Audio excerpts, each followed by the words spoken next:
Ruth 2వ అధ్యాయము. Naomi పెనిమిటికి బంధువుడొకడుండెను. అతడు చాలా ఆస్తిపరుడు. అతడు ఎలీమెలకు వంశపువాడై ఉండెను. అతని పేరు బోయజు. మోయాబీయురాలైన రూతు, నీ సెలవైన ఎడల నేను పొలములోనికి పోయి ఎవని కటాక్షము పొందగలనో వాని వెనుక పరిగి నేరుకొందునని నయోమితో చెప్పగా, ఆమె, నా కుమారి పొమ్మనెను. కాబట్టి ఆమె వెళ్ళి పొలములోనికి వచ్చి చేనుకోయువారి వెనుక పొలములో ఏరుకొనెను. ఆ పొలములో ఆమె పోయిన భాగము ఎలీమెలకు వంశపువాడైన బోయజుది. బోయజు బెత్లెహేము నుండి వచ్చి, యెహోవా మీకు తోడయుండునుగాకని చేనుకోయువారితో చెప్పగా, వారు, యెహోవా నిన్ను ఆశీర్వదించునుగాకనిరి.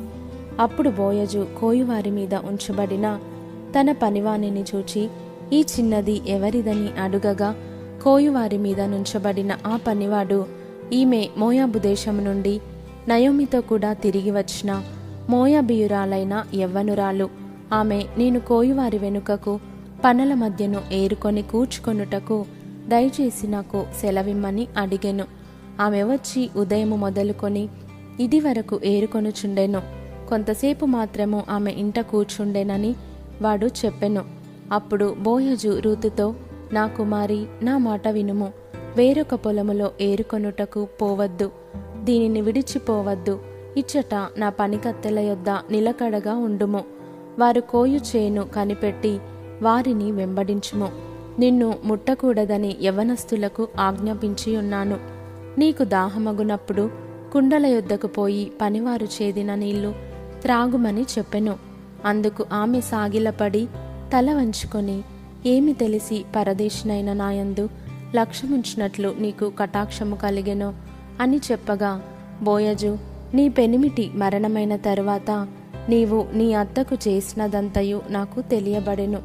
నీవు నీ తల్లిదండ్రులను, నీ జన్మభూమిని విడిచి ఇంతకు ముందు నీవు ఎరుగని జనమునొద్దకు వచ్చితివి. యెహోవా నీవు చేసిన దానికి ప్రతిఫలమిచ్చును. ఇశ్రాయేలీయుల దేవుడైన యెహోవా రెక్కల క్రింద సురక్షితముగా నుండునట్లు నీవు వచ్చితివి. ఆయన నీకు సంపూర్ణమైన బహుమానం ఇచ్చినని ఆమెకు ఉత్తరమిచ్చెను. అందుకు ఆమె, నా ఏలినవాడా, నేను నీ పనికత్తెలలో ఒక దానను కాకపోయినను నీవు నన్ను ఆదరించి నీ దాసురాలినగు నాయందు ప్రేమ గలిగి మాటలాడితివి గనుక నా ఎడల నీకు కటాక్షము కలుగనిమ్మని చెప్పెను. బోయజు భోజనకాలమున నీవిక్కడికి వచ్చి భోజనము చేసి చిరకలో నీ ముక్క ముంచి తినుమని ఆమెతో చెప్పగా, చేను కోయువారి యొద్ద ఆమె కూర్చుండెను. అతడు ఆమెకు పేలాలు అందియగా ఆమె తిని తృప్తి పొంది కొన్ని మిగిల్చెను. ఆమె ఏరుకొనుటకు లేచినప్పుడు బోయజు ఆమె పనల మధ్యను ఏరుకొనవచ్చును. ఆమెను అవమానపరచకుడి, మరియు ఆమె కొరకు పిడికెళ్ళు పడవేసి ఆమె ఏరుకొనున్నట్లు విడిచిపెట్టుడి. ఆమెను గద్దింపవద్దని తన దాసులకు ఆజ్ఞాపించెను. కాబట్టి ఆమె అస్తమయము వరకు ఆ చేనిలో ఏరుకొనుచు తాను ఏరుకొనిన దానిని దుల్లగొట్టగా అవి దాదాపు తూమెడు యవలాయెను. ఆమె వాటిని ఎత్తుకొని ఊరిలోనికి వచ్చినప్పుడు ఆమె అత్త ఆమె ఏరుకొనిన వాటిని చూచెను. ఆమె తిని తృప్తి పొందిన తరువాత తాను మిగిల్చిన దానిని చూపించి ఆమెకిచ్చెను. అంతటా ఆమె అత్త ఆమెతో, నేడు నీవెక్కడ ఏరుకొంటివి, ఎక్కడ పని చేసితివి, నీ యందు లక్ష్యముంచినవాడు దీవింపబడునుగాక అనగా, ఆమె తాను ఎవని యొద్ద పనిచేసెనో అది తన అత్తకు తెలియచెప్పి, ఎవని యొద్ద నేడు పనిచేసి తినో అతని పేరు బోయజు అనెను. నయోమి బ్రతికియున్న వారికిని చచ్చిన వారికిని ఉపకారము చేయుట మానని ఇతడు యెహోవా చేత ఆశీర్వదింపబడునుగాక అని తన కోడలితో అనెను.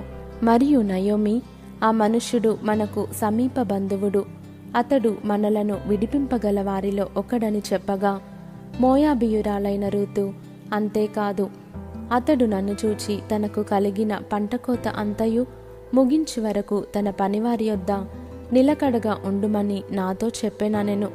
అప్పుడు నయోమి తన కోడలైన రూతుతో, నా కుమారి, అతని పనికత్తెలతో కూడని బయలుదేరుచు వేరొక చేనిలోని వారికి నీవు కనబడకపోవుట మంచిదనెను. కాబట్టి యవల కోతయు గోధుమల కోతయు ముగియు వరకు ఆమె ఏరుకొనుచు బోయజు పనికత్తెల యొద్ద నిలకడగా నుండి తన అత్త ఇంట నివసించెను.